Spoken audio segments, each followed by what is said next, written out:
और आज के प्रवचन का विषय है लेसर द कार्मिक baggage, greater the inner and outer growth. हमारे अंदर कर्म का जितना प्रभाव रहता है उतना हमारा विकास कम होता है, और कार्मिक अगर बैगेज कम होता है तो उतना ही विकास अधिक होता है। तो इसी को कहा जाता है लघुता से प्रभुता मिले। जितना व्यक्ति हल्का रहता है, जितना कम बैगेज लेकर के चलता है, उतना ही उसको चलने में सुविधा होती है, आगे बढ़ने में सुविधा होती है। सो इस बात को हमें खास समझना है आज के इस वक्तव्य में। भगवान महावीर ने आचरण सूत्र में अनेक ऐसे सूत्र दिए हैं जिससे कि आपको ये पता चलता है कि किस तरह से हमें किस किस स्तर पर अपने बैगेज को, अपने वेट को कम करने की आवश्यकता है। तो उन्होंने ये 3-4 जो सूत्र हैं इसमें विशेष रूप से इस बात पर भी बल दिया है कि शरीर से भी व्यक्ति को बहुत लीन एंड थीन होना आवश्यक है, जिससे कि वो अपने जीवन में कुछ मोटापे के कारण से बहुत सारी बीमारियां, प्रॉब्लम्स, इश्यूज होते हैं, तो उनसे वो बच सकता है। उनका तो इंडिकेशन इस स्वास्थ्य लाभ की दृष्टि से नहीं, बल्कि उनका ये कहना है कि स्पिरिचुअलिटी के फील्ड में भी व्यक्ति को आगे बढ़ने के लिए ये आवश्यक है कि वो शरीर से पतला होना चाहिए, कृश होना चाहिए, मोटा, बहुत अधिक ब्लड बॉडी के अंदर या फ्लैश अधिक होना, ये भी स्पिरिचुअल ग्रोथ में बाधक बनता है। तो यहाँ के जितने भी सूत्र हैं ये खास रूप से इस बात को इंडिकेट करते हैं। ಏಗಯರೆ ಅಣ್ಣಯರೆ ವಿರುವರುವೆ Fosse ಅಹಿಯಾಸೇತಿ अचेले। The nude monk bears hardships of one or various sorts। तो यहाँ पर बताया गया है कि जो न्यूड रहता है, एक तरह से परिग्रह से पूरी तरह से मुक्त रहता है, किसी भी प्रकार की का पोजीशन जिसके पास में नहीं है, उसको यद्यपि दिखने में वो लगता है कि बहुत सारे कष्टों को सहन कर रहा है, किंतु वो भीतर से बड़ा हल्का रहता है। He feels lighter in spirity। तो वो इसलिए वो बहुत अंदर में भीतर से बहुत हल्केपन का महसूस करता है। जितना व्यक्ति के पास पदार्थ होता है, संपदाएं होती है, पद या प्रतिष्ठाएं होती है, उससे उसको चिंताएं ज्यादा होती है, बजाय कि वो बहुत हैप्पीनेस और कहना चाहिए निश्चिंतता का जीवन जीता है। तवे से अभिसमन्ना गए भवति। The practice of nudism by a monk facilitates for him the observances of austerities like curtailment of monastic paraphernalia and caecilish penances। तो इसमें भी यही है कि जो व्यक्ति शरीर से, स्पेशली जो साधु और साध्वी हैं, चूंकि आचार्य सूत्र विशेष रूप से साधु साध्वी को दृष्टि में रख करके लिखा गया है, इसलिए ज्यादातर जो नियम है, जो बातें हैं, वो साधु और साध्वी के केस में एप्लीकेबल होती है। गृहस्थ के केस में कुछ बातें समझने के योग्य है, वो भी उनको भी इन बातों का महत्व समझना जरूरी है। किंतु साधु को ध्यान में रख कर के भगवान महावीर कहते हैं कि जो तपस्या करता है, अपने शरीर को तपाता रहता है, काय क्लेश की साधना करता रहता है, उसको तप का वो जो आनंद आता है और तप से जो निर्मलता प्राप्त होती है, वो खाने पीने या शरीर को हृष्ट पुष्ट रखने से नहीं होती है। आ गए पन्ना नानम किसा बाहा भवंती पयनुए मन से सोनिए। So the monk who must most painstakingly acquires profound scriptural knowledge attenuates his body to such an extent that his arms become lean with very little flesh and blood on his body। So जो आगम का मर्मज्ञ है, प्रज्ञावान है, सिद्धांत और सूत्र के मर्म को समझता है, वो अपने शरीर को लीन एंड थीन बनाए रखता है। बॉडी में फ्लैश या ब्लड अधिक बढ़े ऐसा वो कोई प्रयास नहीं करता है। सो ये इस तरह का के सिद्धांतों से हमें खास कुछ क्या मैसेज भगवान महावीर देना चाहते हैं, इस बात को हम आचार्य श्री महाप्रज्ञ जी की भाषा में समझने का प्रयास करेंगे। सो ये जनरली हम ये देखते हैं कि obesity is one of the big problems today, है ना? तो हेल्थ के बारे में जहाँ बातें होती है, उसमें ये देखा जाता है कि अगर व्यक्ति के मोटापा है, तो वो बहुत ही कई तरह की बीमारियाँ उसको अपने आप ही उस मोटापे के कारण से उस लग जाती हैं। इसलिए जब व्यक्ति मोटा होता है और कोई प्रॉब्लम्स या इश्यूज़ होते हैं, तो सबसे पहले डॉक्टर इस बात के लिए उसे सजेशन देते हैं कि उसको वेट कम करना चाहिए। चाहे वो नी की प्रॉब्लम हो, चाहे हार्ट की प्रॉब्लम हो, चाहे डायबिटीज़ की प्रॉब्लम हो, चाहे और स्लीप डिसऑर्डर की प्रॉब्लम हो, चाहे आर्थराइटिस की प्रॉब्लम हो। इन सभी प्रॉब्लम्स में वो उनका विशेष रूप से जब मोटापा अगर है, तो वो उसके साथ इन बीमारियों का भी कनेक्शन है। और इनको जब तक हम कंट्रोल नहीं करते हैं और विशेष रूप से मोटापे को जब तक हम कंट्रोल नहीं करते हैं, तो इन उन बीमारियों में भी बहुत अधिक फ़ायदा होने की संभावनाएँ कम नज़र आती है। सो इसलिए मोटापा अपने आप में एक बहुत बड़ी प्रॉब्लम है और उसके कारण से कई तरह की प्रॉब्लम्स क्रिएट होती है।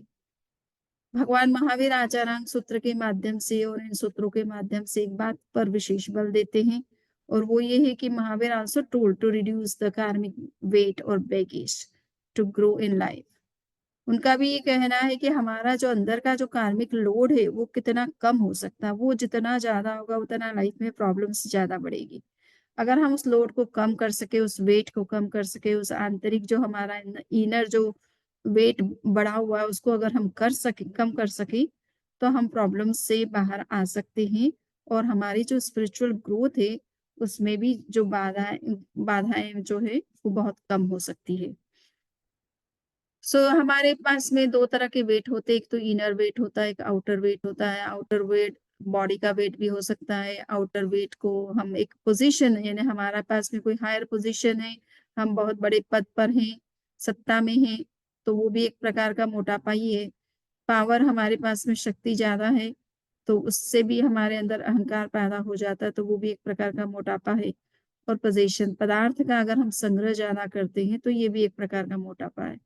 वो जस्ट हमें बॉडी वेट को ही वेट नहीं समझना है, बल्कि हमें विशेष रूप से इन चीज़ों को समझना है कि हम जितना बाहर के जगत में जितना पॉसेसिव बनते हैं, चाहे बड़ी सत्ता या पद पर रहते हैं या ज़्यादा हमारे पास में शक्तियाँ होती हैं, तो उसके कारण से ईगो बढ़ने की जो संभावना होती है, ये सब एक प्रकार से ओबेसिटी ही है। तो ये आउटर ओबेसिटी है और इनर ओबेसिटी क्या है हमारे अंदर? अटैचमेंट। अगर हमारे पास में ये सब चीज़ें हैं किंतु साथ-साथ में हमारा उस उनके साथ में अटैचमेंट है, तो ये इनर वेट है एक प्रकार से इनर जो कार्मिक लोड है, बैगेज है, उसको ये इंक्रीज़ करता चला जाता है। कभी-कभी व्यक्ति के पास में पोज़ीशन भी नहीं है, पावर भी नहीं है, पोज़ीशन भी बहुत कुछ नहीं है, परंतु अंदर में अटैचमेंट बहुत कुछ है। तो उसके कारण से भी वो भारी कर्मा बनता चला जाता है, उसके कार्मिक लोड जो है वो बढ़ता चला जाता है, बैगेज बढ़ता चला जाता है। उसको हम कैसे कम करें? मूल बात हमें ये ध्यान देना है कि भीतर का अटैचमेंट हमारा कितना कम हो। भरत चक्रवर्ती के पास में शतखंड का साम्राज्य था, किंतु भीतर में अटैचमेंट नहीं था तो मुक्त हो गए। किंतु एक भिखारी जिसके पास में कुछ नहीं था, एक कंबल ही था और वो भी कंबल जब चोरी हो गया, तो वो राजा के पास में कंप्लेन करने गया कि मेरा सब कुछ लूट गया। तो राजा ने कहा कि तुम्हारे पास था क्या जो लूट गया? तो बोले कि मेरे पास जो कुछ था वो सब कुछ मेरा सब कुछ ही लूट गया है। तो बोले था क्या ये तो बताओ पहले कि क्या चीज़ें थी तुम्हारे पास में जो जो लूट गई? हम फिर उसके लिए कुछ प्रयास करें कि वो कैसे वापस मिले। तो उसने कहा कि मेरे पास में एक कंबल था। तो राजा को बड़ा आश्चर्य हुआ। एक कंबल था और कह रहा सब कुछ लूट गया।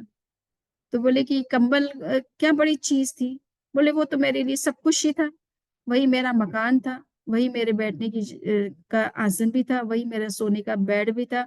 उसी पर जो कुछ भी है मैं बैठ कर के भिक्षा भी माँगता था, जो भी करता था तो मैं उसी पर बैठ कर करता था। वो ठंड में वही मुझे ओढ़ने के काम में आता था और मच्छर है तो मेरे शरीर को ढकने में काम आता था। तो मेरा सब कुछ तो वही था। इसलिए मैं आपसे जो कंप्लेन कर रहा हूँ गलत नहीं है, मेरा सब कुछ ही लूट गया है।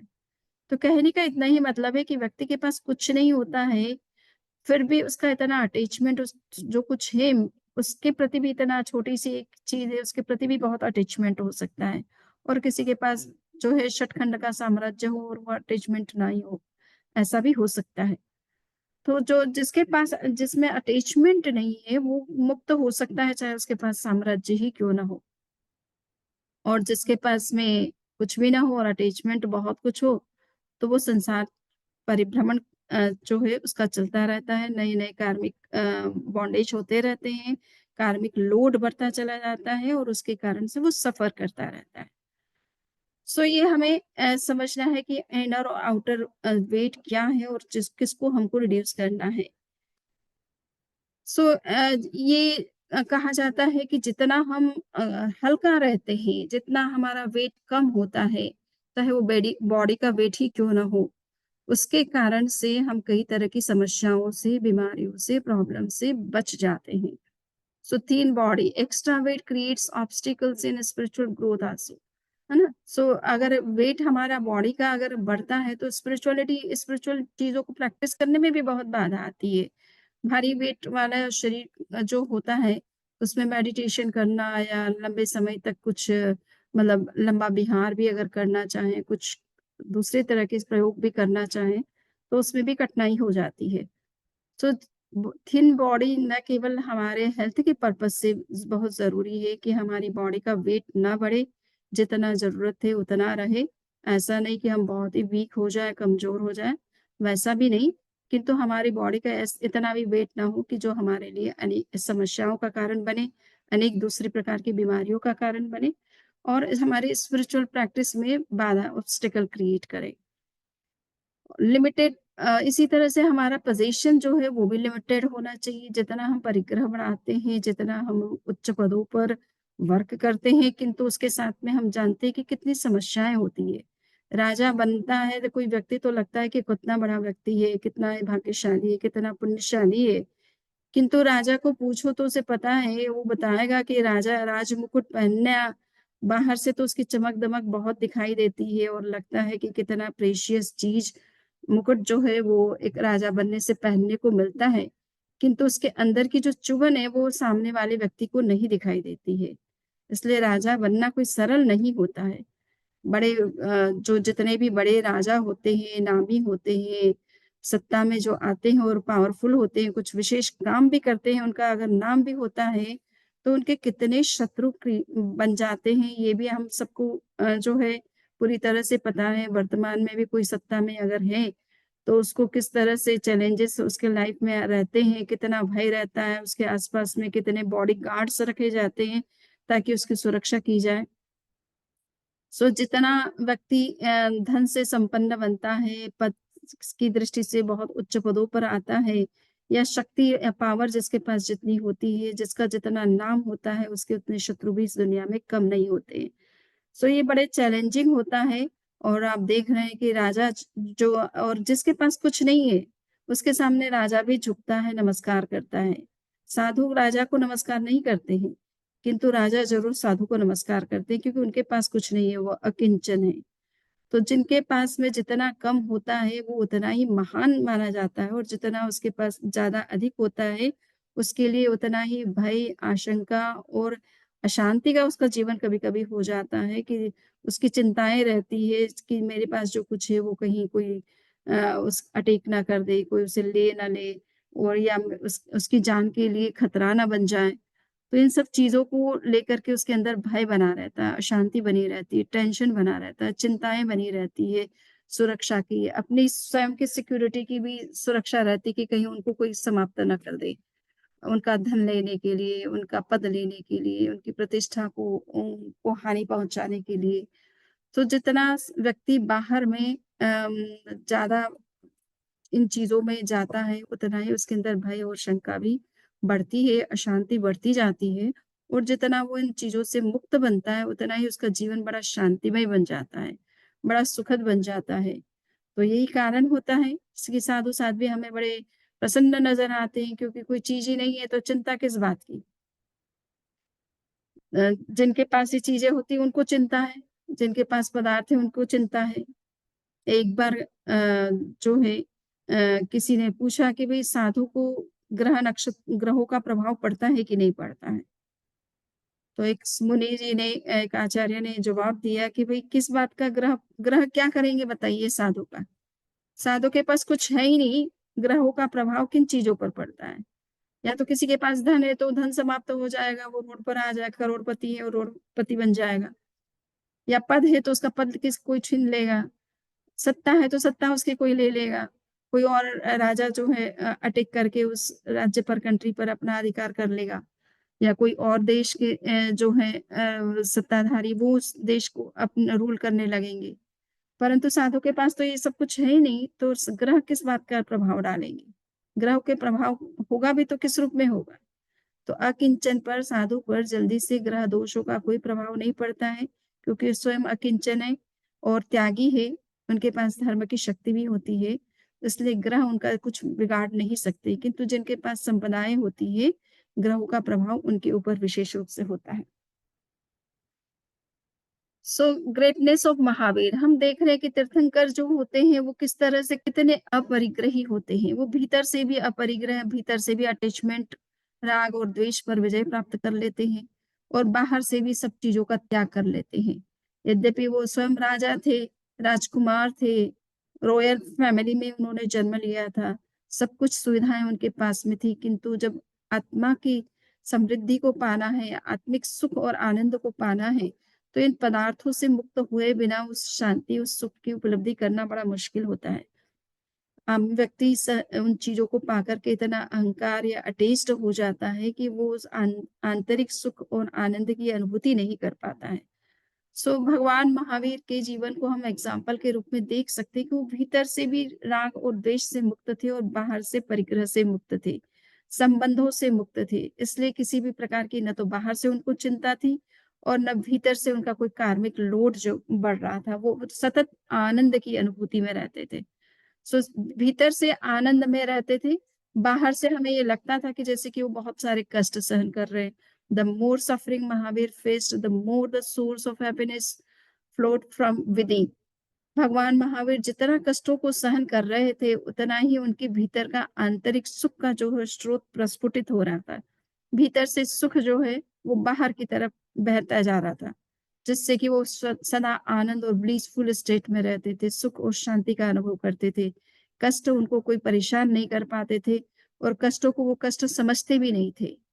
हम आचार्य ने 24 तीर्थंकरों की जो स्तुति लिखी है, जिसको हम चौबीसी कहते हैं, और चौबीसी के अंतिम जो अंतिम जो गीत है, अ, स्तुति है भगवान महावीर की, उसमें कहा जाता है कि भगवान महावीर को संगम ने एक रात्रि में 20 मरणांतिक कष्ट दिए और भगवान महावीर ने के आँखों से आँसू आ गए, और आँसू किस बात की? इस बात की नहीं कि उनको बहुत कष्ट दिया गया है, इतनी पीड़ा दी गई है, इतनी भयंकर वेदना उनको दी गई है, बल्कि इस बात को लेकर के कि देखो संगम तो मेरे कर्मों को तो हल्का कर रहा है, किंतु स्वयं अपने कर्म के बंधन को बढ़ा रहा है और आगे जाकर इसका परिणाम इसको किस तरह से भोगना पड़ेगा या कितना दुखी बनेगा इन सब कारणों से।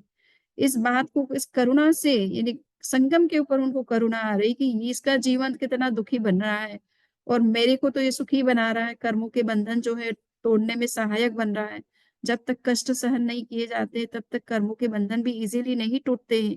आराम और कंफर्ट की जिंदगी में रह कर के कर्मों के बंधन इतने जल्दी ढीले नहीं बनते हैं।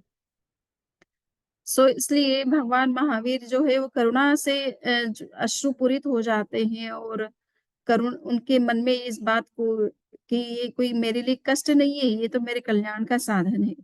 गज सुकुमार मुनि ने भी क्या सोचा था कि ये कर्म रूपी मेरा बैगेज है, इसको कम करने में सोमिल ब्राह्मण सहयोग मेरा सहयोग कर रहा है, मेरी मुक्ति को बहुत जो है नजदीक ला रहा है।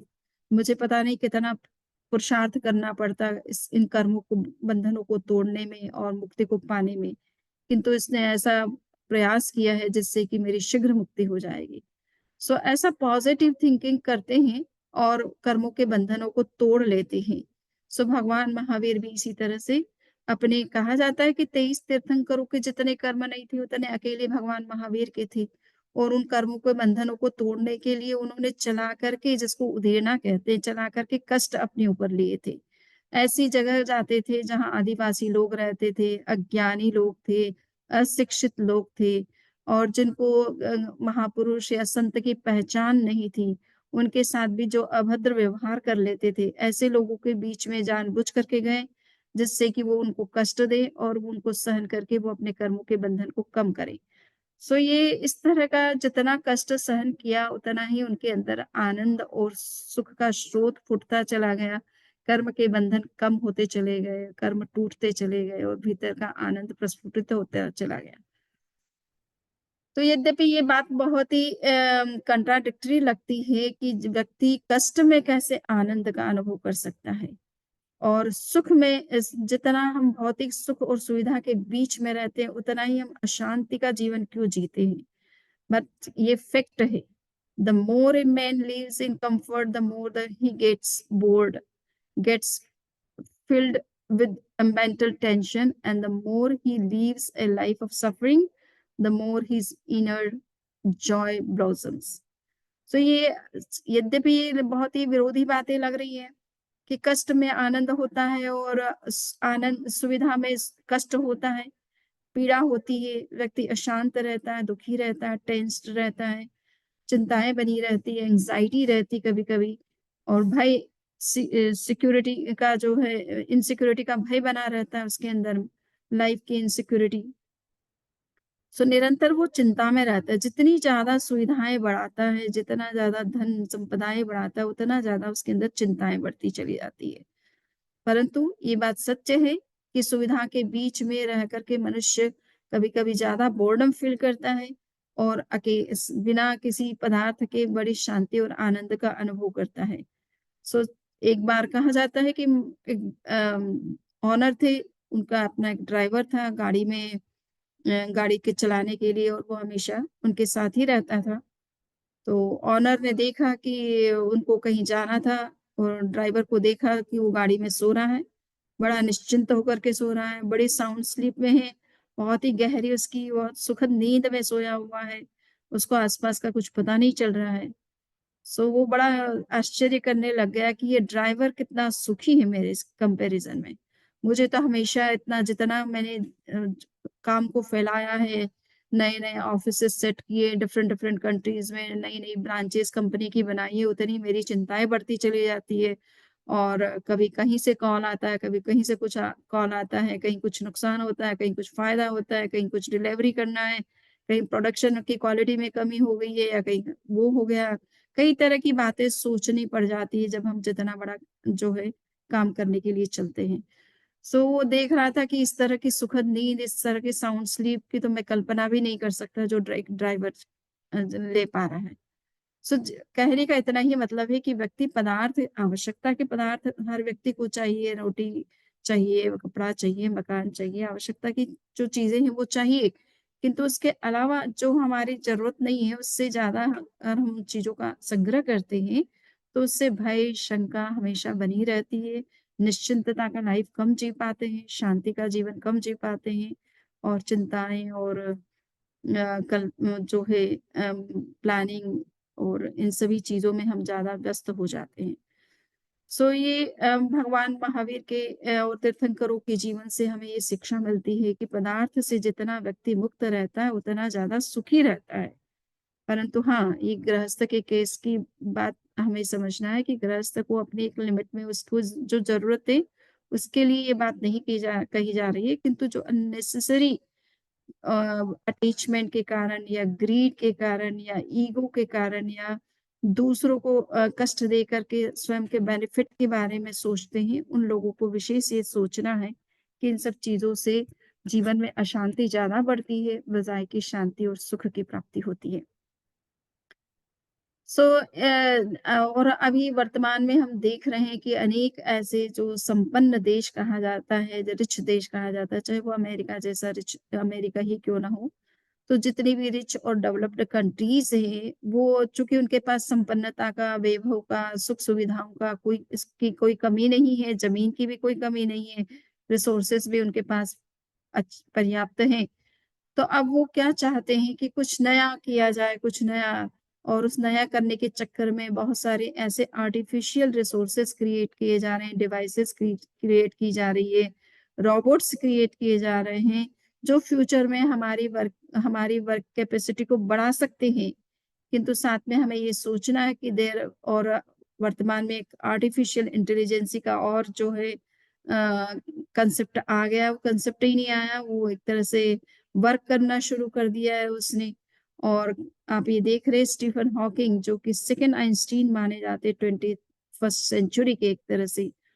अ, फर्स्ट आइंस्टीन 20th सेंचुरी के, तो ये 21st सेंचुरी के सेकंड आइंस्टीन माने जाते हैं। इनका दिमाग इतना तेज था जितना आइंस्टीन का था।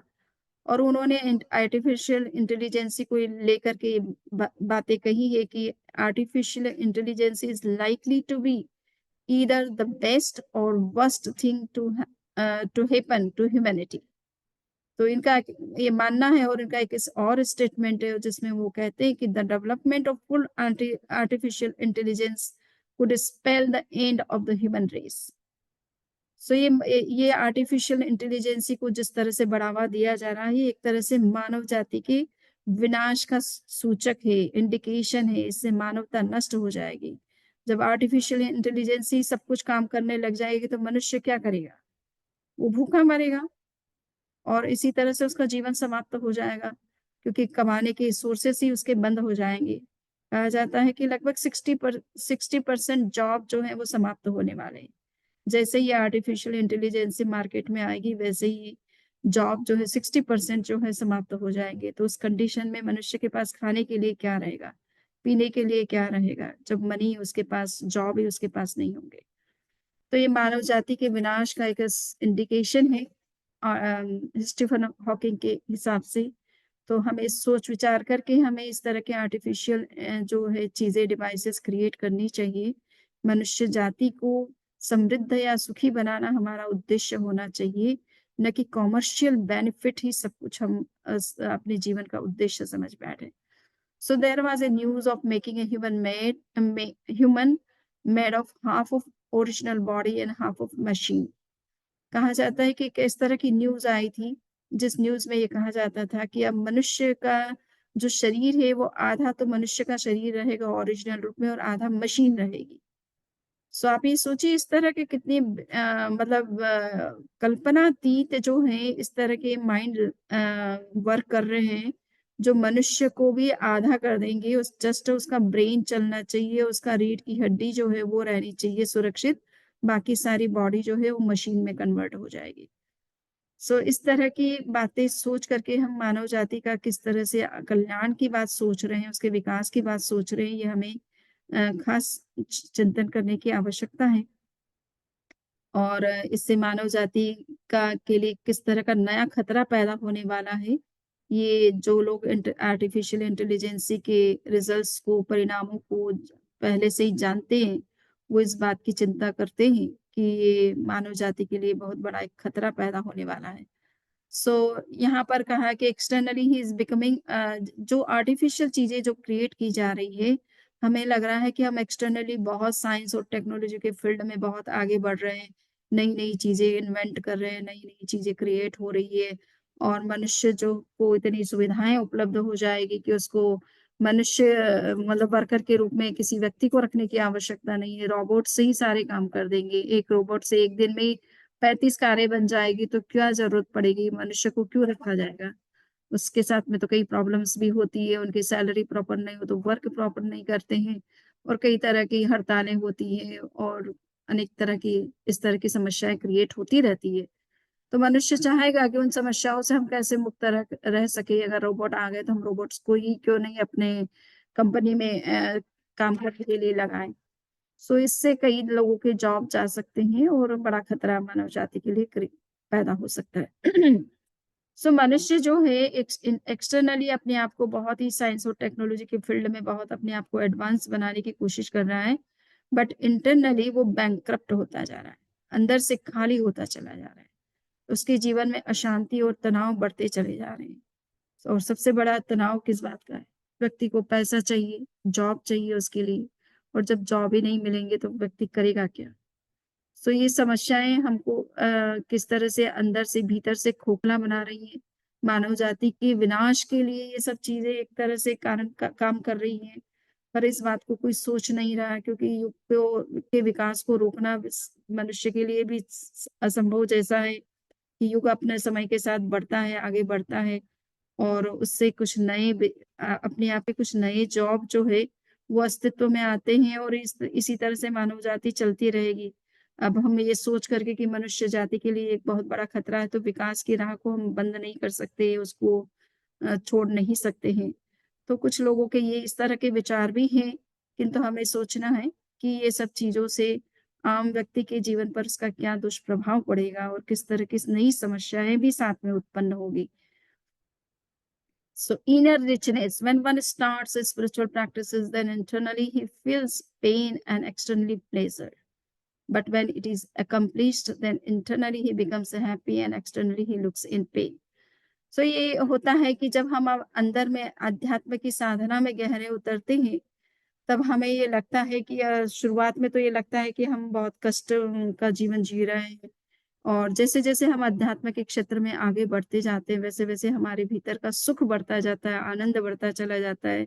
लोगों को भले बाहर में लगे कि कष्ट का साधु का जीवन कितना कष्ट का जीवन है, कुछ नहीं है इनके पास में, खाने के लिए भी मतलब कोई वस्तु नहीं है उनके पास, रहने के लिए मकान नहीं है, कपड़ा और कोई भी अगर चीज़ चाहिए तो गृहस्थ अगर उन्हें देगा तो उनके पास में वो चीज़ें रहेगी, अदरवाइज़ वो भी उनके अधिकार में नहीं है। सो बाहर से ऐसा लगता है कि साधु कितना कष्ट का जीवन जीता है, किंतु जब वो अध्यात्म की साधना में गहरा उतरता जाता है, तो उसके लिए कष्ट कुछ नहीं है, ये ज़्यादा सुख का जीवन होता है, जो आनंद का जीवन महसूस होता है, निश्चिंतता का जीवन होता है और एक मीनिंगफुल जीवन होता है, कि हमने रियल में मनुष्य बन कर के अपने मनुष्य होने का रियल हमने लाभ उठाना चाहिए था, बेनिफिट लेना चाहिए था, वो हमने लिया है। और जीवन को बिल्कुल सार्थक बनाया है, सार्थक जीवन जिया है।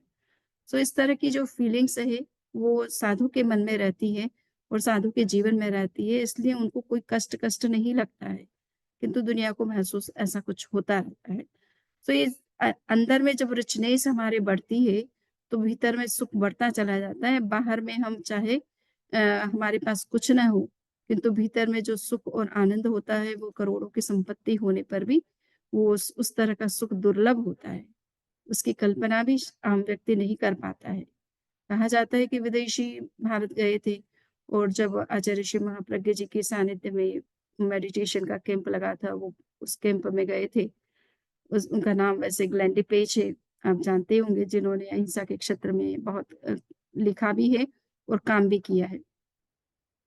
सो उन्होंने जब ध्यान की गहराई में वो गए तो जो आनंद उनको अनुभव हुआ तो उन्होंने कहा कि हम अमेरिकन लोग तो इस सुख की कल्पना भी नहीं कर सकते, कि भीतर में इतना सुख होता है, इस तरह का आनंद होता है, इतनी निश्चिंतता होती है, इतना प्योरिटी भीतर में होती है, इतना लाइट हमको भीतर से मिलता है। तो इसकी कल्पना तो हम बाहर के लोग कर ही नहीं सकते जो इस तरह की साधना में कभी उतरते नहीं हैं। तो ये एक आंतरिक सुख और आनंद की जो अनुभूति साधना में उतरने से होती है, वो बाह्य पदार्थों को उनमें कितना भी जो है कम्फर्ट और कितनी भी हमारे पास में फैसिलिटी और सुख के संसाधन हो, हम उस सुख को अनुभव नहीं कर पाते हैं। सो अंत में हमारा निष्कर्ष यही है कि रिचनेस ऑफ मटेरियल वर्ल्ड और fitness of body are the cause of unrest and tension. Monks and nuns who are also after these cannot escape from these problems. It is the nature of if is it is of material things that they create struggles. If one is attached to them, then they become dangerous. Material things are the cause of attachment. One who has renounced them, sorry, and there is some spelling. Okay, so then become happy and free from sufferings.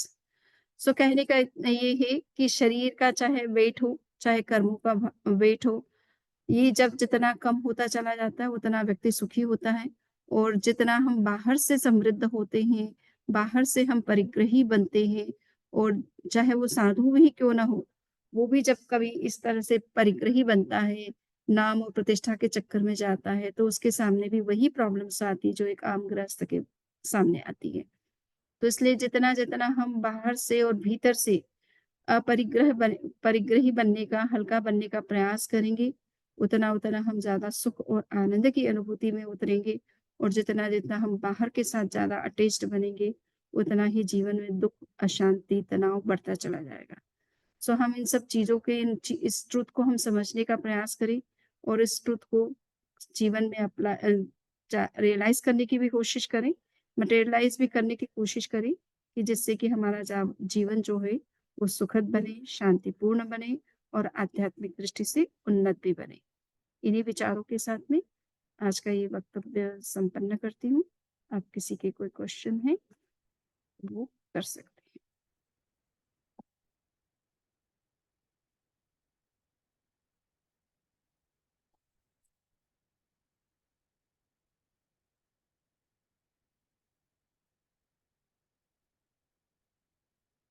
Unmute है मेरी तरफ से। कोई भी किसी के question है तो कर सकते हैं।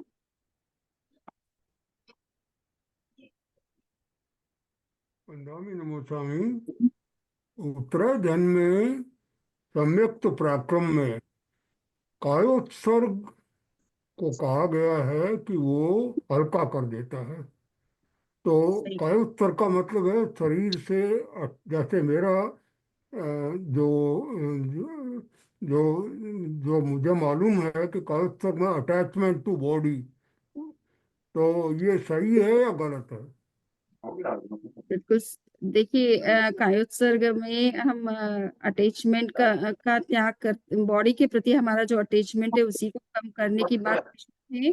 परंतु मूल में होता है कि कायोत्सर्ग की साधना जब हम करते हैं तो उस साधना से कर्मों की निर्जरा बहुत होती है। इस दृष्टि से हम बहुत हल्के होते चले जाते हैं। शरीर के प्रति जो अटैचमेंट है वो तो कम होता ही है, किंतु साथ साथ में कर्मों का भार भी कम हो जाता है। कर्म के बंधन के कारण क्या बनते हैं? शारीरिक, मानसिक और वाचिक हमारी प्रवृत्ति। और कायोत्सर्ग का मतलब है शारीरिक, मानसिक और वाचिक प्रवृत्ति का त्याग कर देना, पूरे शरीर और वाणी को स्थिर बना देना। तो जितना हमारे अंदर स्थिरता आती है उतने कर्म के बंधन कम होते चले जाते हैं और भीतर से निर्जरा बढ़ती चली जाती है। तो कर्मों का बैगेज कायोत्सर्ग की साधना से बहुत कम हो जाता है। और आचार्य श्री महाप्रज्ञ जी इसलिए कहते थे कि कायोत्सर्ग अध्यात्म की साधना का पहला स्टेप भी है और अंतिम स्टेप भी है। पहला स्टेप इस अर्थ में कि हम जितना मानसिक, वाचिक और कायिक प्रवृत्तियों पर संयम करेंगे, नियंत्रण रखेंगे, उनको कम करेंगे, उतना हम कर्म मुक्ति की दिशा में आगे बढ़ेंगे। और अंत में शरीर का त्याग करना, यानी सभी प्रकार के कर्म के बंधनों से मुक्त होना, ये भी कायोत्सर्ग का अर्थ है। तो इस दृष्टि से कायोत्सर्ग की साधना अपने आप में संपूर्ण साधना है। उस एक साधना को भी कोई अच्छी तरह से कर ले और उसमें तो कोई कष्ट की बात ही नहीं है। बिल्कुल स्थिरता के साथ में जस्ट मेडिटेशन में, डीप मेडिटेशन में जाना है, या शरीर और मन, वाणी और कर्म की जो मन की प्रवृत्ति का निरोध करना है। ये जितना जितना सधता है उतनी उतनी निर्जरा भी बढ़ती जाती है, कार्मिक बैगेज लोड जो है कम होता चला जाता है, नए कर्मों के बंधन भी रुक जाते हैं और शरीर के प्रति जो आसक्ति है वो भी कम होती चली जाती है। तब जो सुगंध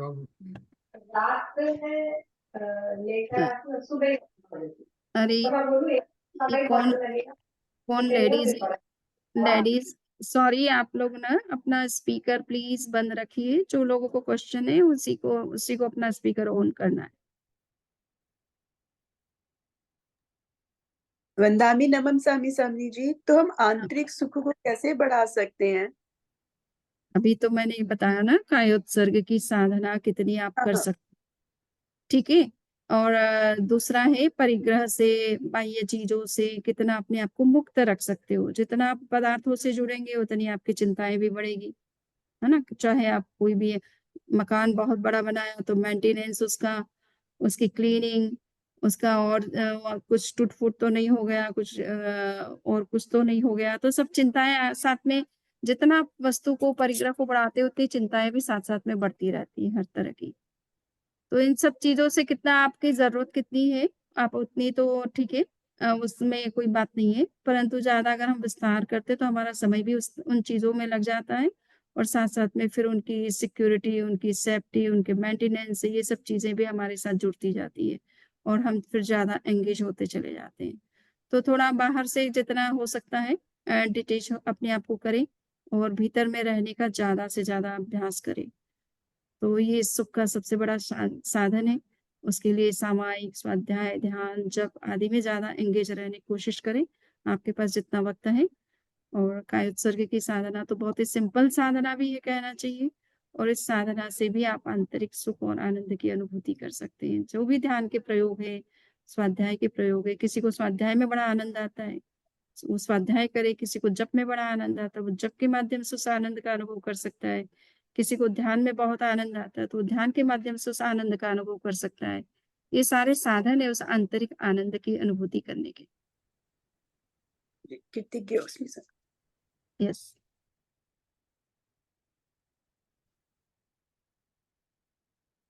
और किसी की कोई क्वेश्चन है?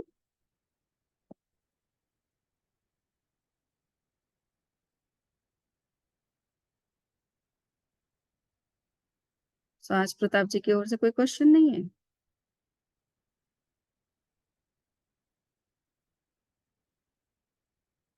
आप म्यूट हैं। म्यूट है, म्यूट।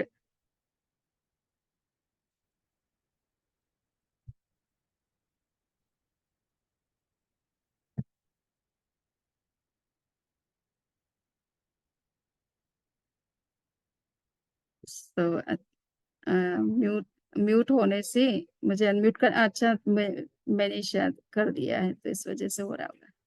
देखती हूँ क्या। ओके। हाँ, मैंने कर दिया इसको, तो इसलिए आप कर सकते हैं। हाँ बंदा में ना, सॉरी। मेरा कहने का मतलब ये, आपने इतनी सरलता से समझा तो दिया, लेकिन उसको प्रयोग में लाना जो है उतना सरल नहीं है कि हम अपने आप को ज्यादा से ज्यादा स्वाध्याय, ध्यान, तप उसमें रहें। तो इसमें कोई शक नहीं है कि वो सारी चीजों का समाधान हो जाता है। चलिए, ध्यान का प्रयोग करते रहिए। थोड़ा बहुत ध्यान तो आधा घंटे के लिए तो कर ही सकते हो ना। हाँ नहीं करते बंदा में। यस। सो ध्यान का, बाकी अपना स्वाध्याय तो देखिए, एनी टाइम अगर सामयिक लेके बैठना संभव नहीं भी हो, तो स्वाध्याय तो किसी भी समय आप जब भी फ्री हैं तब भी कर सकते हैं। बिल्कुल मंत्र जाप जो है कर सकते हैं। तो इन सब चीजों से बड़ा आनंद अनुभव होता है, मन एकाग्र होता है, बाहर से डिस्कनेक्ट जितना होते हैं, मतलब बाहर की चीजें ही हमें बॉदरिंग होती है ना हमारे लिए, वही तो हमारे चिंता का एग्जैक्ट। कारण बनती है। ठीक है ना, तो उससे जितना आप अपने आप को डिटेच रख सकते हैं, उतना तो आनंद का अनुभव, आनंद में रह सकते हैं, शांति में रह सकते हैं। और ठीक है, जरूरत की चीजें तो एक गृहस्थ के जीवन में जो जरूरी है वो तो काम करने पड़ सकते हैं। उसमें कभी किसी को जरूरी नहीं कि सबको टेंशन हो, अशांति हो, तनाव हो, ऐसा कोई जरूरी नहीं है। बट हाँ, किसी को अगर कोई अननेसेसरी करता है तो उससे प्रॉब्लम उसको होती रहती है। बिल्कुल चलिए, ठीक है बंदा राकेश जी में। का क्वेश्चन है। हाँ। हाँ समझी मंदामी नमन स्वामी। हाँ, बोलिए राकेश जी।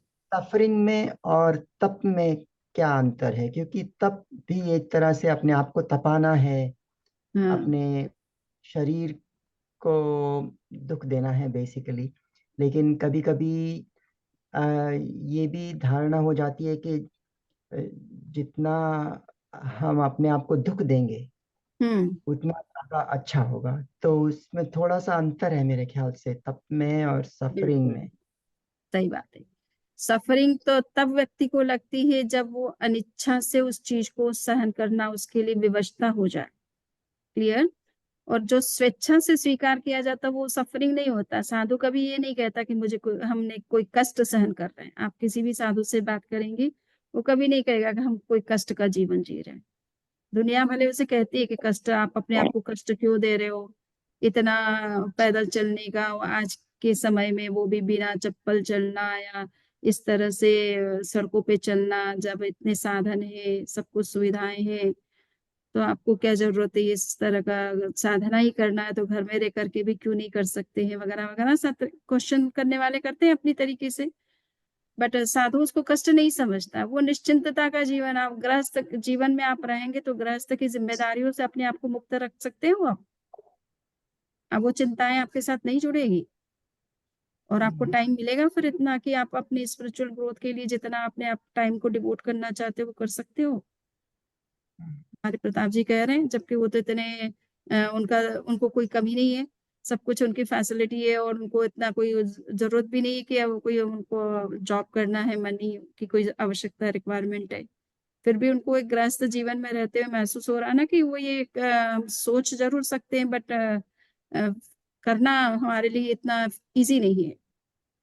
तो जिनके पास सब कुछ है, सुविधा है, कोई तरह की प्रॉब्लम नहीं, इश्यूज नहीं है, उसको भी गृहस्थ जीवन में रहते हुए एकदम अपना टाइम डिवोट करना बहुत मुश्किल होता है। तो इसी तरह से साधु जीवन को वो जो इच्छा से, जो चीजें इच्छा से स्वीकार की जाती है, उसको वो कष्ट नहीं होता, वो सफरिंग नहीं होती है, वो उसका आनंद का हेतु बनता है, उसकी कर्म निर्जना का साधन बनता है। हमारे गोल को अचीव करने में वो एक प्रकार का मीन्स है, तो हमें तो बड़ी खुशी होती है ना उन चीजों से। ठीक है, तो इसलिए कष्ट जैसी कोई बात नहीं है। हाँ हाँ, किसका तब क्या तो कष्ट गोल है, की हाँ तब से तब ही तो तो कष्ट की बात ही नहीं है। करेक्ट। नहीं, जैसे कभी जैसे कभी हमने देखा है कि लोग यात्रा पे जाते हैं, तीर्थ स्थान पे जाते हैं, तो अपनी यात्रा को कभी कभी वो मुश्किल बना लेते हैं, जैसे लेट कर जाना और कुछ मतलब देह को अपनी को थोड़ा मुश्किल बना देना। तो वो तपस्या में आएगा या वो सफरिंग में अब आएगा? थोड़ी है, देखिए कुछ वो चीजें क्या तपस्या है है कि ही नहीं। उनके उनके हिसाब से ये उनकी साधना का तरीका है, दिस इज द मेथड, है ना, वो भी अब उसको साधना समझ के करते हैं। अब ये बात अलग है कि जैसे हम जैन परंपरा में कहा जाता है कुछ तप जो होते बाल तप होते हैं, ये अज्ञानी व्यक्ति भी तपस्या तो करता है, कष्ट सहन करता है, वो इस तरह से लेट करके जाना, पूरी बॉडी लहूलुहान हो जाती है, इतनी गर्मी में फोले फपोले हो जाते हैं, तो वो कष्ट तो सहन कर रहा है, वो उसको साधना समझ के कर रहा है, इसलिए उसको नहीं लग रहा है कष्ट, हमको लग रहा है वो चीजें। ठीक है, और परंतु ये है कि कुछ तरीके उनके वो भी होते हैं कि जो बाल अज्ञान पूर्ण तपस्याएं होती है, कुछ तपस्या करने के भी अपने सही तरीके होते हैं, अगर उस तरीके से की जाए तो कर्मों की सही ढंग से और निर्जना होती है, कर्म के बंधन कम होते हैं, मुक्ति शीघ्र होती है। किंतु कुछ लोग अज्ञान पूर्ण तप भी करते हैं, उससे उनको स्वर्ग मिल सकता है, देवलोक मिल सकता है, किंतु मोक्ष नहीं हो सकता उनका। जी। वंदना जी, हाँ, अरे निरोध भैया जी कहाँ पे है अभी? अबू धाबी वो में किधर है? वो अभी हरियाणा साइड में है। अच्छा, हरियाणा साइड में। यस, नहीं, वो पंजाब जाने वाले थे, वहां तो फिर नहीं थे, तो इसके लिए माइट भी वो पंजाब हो अभी, पहले फिर पंजाब कालाबाली है में ना, पहले पंजाब थे, अभी हरियाणा पहले से थे, आए हैं। वापस हाँ वही पहले जाना थे, था फिर। हाँ, हाँ पहले वो उधर में थे और अभी हाँ, गुजरात, हरियाणा में गए हुए हैं। हरियाणा गए। यस, चलिए तो अब प्रश्न हो गए। धीरेन्द्र भाई के भी कोई प्रश्न नहीं है आज? डॉक्टर धीरेन्द्र। समझी जी, आपने सब कुछ समझाया दिया। अब समझने की बात नहीं है, प्रैक्टिस की बात है ना। बस प्रैक्टिस प्रैक्टिस, राइट प्रैक्टिस सीख के प्रैक्टिस करने की है। करेक्ट। एग्जैक्टली, ज्यादा से ज्यादा समय फिर अपना वो इसमें आनंद की लगाने बात का आप कर है। रहे थे, वो आनंद आ जाएगा अपने आप। बिल्कुल, है ना, सो जो करते हैं उनको तो आनंद आता ही है, इसीलिए तो धर्म के प्रति रुचि लोगों की क्यों है आखिर। हमारे धीरेन्द्र भाई डॉक्टर है, नॉलेजेबल पर्सन है, आप सभी लोग इतने क्वालिफाइड पीपल है, एक्सपीरियंस्ड हैं, सब कुछ आपको पता भी है, फिर भी धर्म के प्रति रुचि किस कारण से बनती है? क्योंकि भीतर का जो आनंद है वो बाहर में नहीं है, इसलिए व्यक्ति अपने भीतर से कनेक्ट होने का प्रयास करता है और कहीं ना कहीं रिलीजन के साथ जुड़ने की कोशिश करता है। अच्छा, किसी का और वो का कठिन प्रश्न? क्वेश्चन पूछो। हाँ पूछिए पूछिए। कठिन भी है लेकिन कोशिश करते हैं। बिल्कुल सही बात। हाँ बोलिए। शमनी जी, मथेन वंदामी, हाँ जैसे अभी आपने जो ये समझाया, तो हमारी जो हम तपस्या वगैरह करते हैं शमनी जी, तो उसमें जैसे कौन सी तपस्या ऐसी है जो हम करेंगे तो हमारे हिसाब से, मतलब जो हमको लगे कि हाँ ये बेस्ट होना चाहिए? देखिए, मैंने कहा जिसको ध्यान में रुचि है वो उत्तम है, स्वाध्याय में रुचि है तो वो स्वाध्याय करे, ये तो दो चीजें सब कोई कर सकता है, सिंपल है कहने का मतलब, इसमें हाँ मुखा रहने वाली साधना हर कोई नहीं कर सकता है, सो अगर जी। वो करे तो अच्छी बात है। किसी से होता है तो तप का अनुष्ठान करते रहे, वीकली उपवास करते रहे या एकासन करते रहे या एमबील करते रहे, ऐसे तप के अनुष्ठान भी करेंगे तो भी अंदर से हल्कापन महसूस होता है अपने को, और साधना की दृष्टि से हमारी गति होती रहती है। और अगर किसी से वो दिक्कत है, किसी को कभी किसी को एसिडिटी होती है या डायबिटीज होती है या कोई अदर शालिनी प्रॉब्लम्स जी, होती है, तो एक मेडिटेशन क्वेश्चन। और स्वाध्याय में आप लीन रहें। स्वाध्याय भी एक प्रकार का ध्यान है, शुक्ल ध्यान हो जाता है। स्वाध्याय की गहराई में जाने पर शुक्ल ध्यान की जैसी स्थिति बन जाती है। और ध्यान जो भी करना चाहे, प्रेक्ष ध्यान आचार्य श्री महाप्रज्ञ जी ने आत्मा को पाने के लिए सारी ध्यान की टेक्निक बताई है। उन्होंने शरीर को देखने जी के लिए का मतलब ये नहीं कि शरीर को देखना है। शरीर को जी देखते देखते आप आत्मा से कनेक्ट हो जाओगे, श्वास को देखते देखते आप आत्मा से कनेक्ट हो जाओगे, क्योंकि आखिर ये सब कुछ चीजें जो है अंदर से ही संचालित हो रही है, आत्मा से कहीं ना कहीं कनेक्शन है इन चीजों का। सो आप उनको उनको एक्सटर्नली आपको लग रहा है कि आप बॉडी परसेप्शन कर रहे हो, बट बॉडी को परसीव नहीं कर रहे हो। आप बॉडी के थ्रू आत्मा से कनेक्ट होने की कोशिश कर रहे हो, क्योंकि बॉडी के जी अंदर ही आत्म तत्व है। तो उसको देखोगे तो साथ साथ में वो तत्व भी आपके अनुभूति में आने लगेगा, फिर आपके अंदर भीतर का जो सुख है, आनंद है, वो भी प्रकट होने लग जाएगा। सो ये जी बहुत ही सिंपल तरीके से उन्होंने एक तरह से स्पिरिचुअल डेवलपमेंट के लिए बहुत सिंपल टेक्निक से भीतर कैसे आप उतर सकते हो, और इसमें कहीं कोई बड़ी कठिन तपस्या कुछ करना नहीं है। बट उसको नियमित रूप से करे, चाहे 10 मिनट करे, चाहे 20 मिनट करे, परंतु नियमित करने से वो आगे की ग्रोथ होती रहती है। आज किया, 2 दिन बाद फिर कोई काम और हो गया, तो फिर वापस वो कार्मिक डस्ट ऊपर आ जाती है। तो आपको निरंतर हिट करना होता है उस चीज को। करना जी। यस, तो कांस्टेंट शमनी जी, एफर्ट। चाहे आप तप करिए, स्वाध्याय करिए, चाहे आप ध्यान करिए, सब सेम है, राइट? यस, सब सेम है। निर्जरा के प्रकार है, ध्यान और स्वाध्याय आंतरिक तप है। इससे तो हमारी चेतना का निश्चित रूप से परिष्कार होता ही होता है, और इसका जी प्रभाव भीतर में होता चला जाता है। हमें बाहर में तपस्या करते तो बाहर में दिखाई देता है कि हम कुछ कर रहे हैं, ये भीतर जी में शोधन की प्रक्रिया भी आंतरिक शोधन की प्रक्रिया है। और तपस्याएं बाहर की ऐसी प्रोसेस है जो आंतरिक शोधन में सहायक बनती है। तो वो एक्सटर्नल और इंटरनल आप कोई भी तरीका अपना सकते, प्रोसेस अपना सकते, जो आपको निर्जरा के 12 प्रकार में से जो प्रकार आपको ज्यादा लगता है कि ये मेरे लिए बहुत अच्छा है, उसकी डेप्थ में जाने की कोशिश करिए, उसको कॉन्स्टेंटली प्रैक्टिस करिए। मध्य समय आ गई। शमनी। हाँ, 9वें सामायिक व्रत में जो कोई अतिचार दोष लगाओ तो उसकी आलोचना करती हूँ। मन की सावध्य प्रवृत्ति की हो, वचन की सावध्य प्रवृत्ति की हो, शरीर की सावध्य प्रवृत्ति की हो, सामायिक के नियमों की पूरी सार संभालना की हो, अवधि के पहले सामायिक को पूरा किया हो, तो तस्सम इच्छामि दुक्कडम 5 बार नौकार मंत्र का ध्यान करें।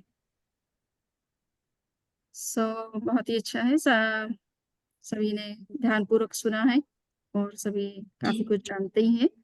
आचार्य श्री महाप्रज्ञ जी क्या है, कोई भी आगम पढ़ते तो उसका सीक्रेट, उसके अंदर का जो रहस्य है, और उसके माध्यम से स्पिरिचुअलिटी को किस तरह से आप डीपली और इजीली समझ सकते हैं, उन्होंने पूरा एक तरह से आचार्य भाष्य की व्याख्या करके बहुत सुंदर तरीके से इन चीजों को प्रस्तुत किया है। तो आप उसका निरंतर चिंतन मनन करते रहें इन्हीं विचारों के साथ। ओम अरहं। वंदामि नमः स्वामी जी। चित्तारि अर्हन्ता मंगलम, सिद्धा मंगलम, साहु मंगलम, केवली पुन्नतो धम्मो मंगलम। चत्तारि लघुत्तमा अर्हन्ता लघुत्तमा, सिद्धा लघुत्तमा, साहु लघुत्तमा, केवली पुन्नतो धम्मो लघुत्तमो। चत्तारि शरणं प्रवच्चामि, अर्हन्ति शरणं प्रवच्चामि, सिद्धि शरणं प्रवच्चामि, साहु शरणं प्रवच्चामि, केवली पुन्नतं धम्मं शरणं प्रवच्चामि। वंदामि नमः स्वामी जी। कृतज्ञ स्मरण करना है। अर्हं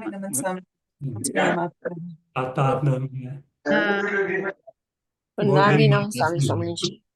अर्हं विष्णु प्रकाश जी। वंदामि समणी जी। हाँ शरद भाई, कैसे? ठीक है। वंदामि। हाँ, हाँ ठीक है। आप वंदामि नमः स्वामी समणी जी। छोटे समणी जी को भी, दोनों समणी जी को वंदना करता हूँ। दोनों समणी जी को वंदना करता हूँ। हाँ हाँ, बिल्कुल बिल्कुल बिल्कुल। वंदामि नमः स्वामी जी। वंदामि वंदामि नमः स्वामी जी। शीतल, वंदामि स्वामी जी। धनराज जी, यस નથી વંદામી બંધાવી. નમસ્કાર સ્વામીજી બારંબાર વંદના કરતા હશે हाँ बिल्कुल आ रहे हैं।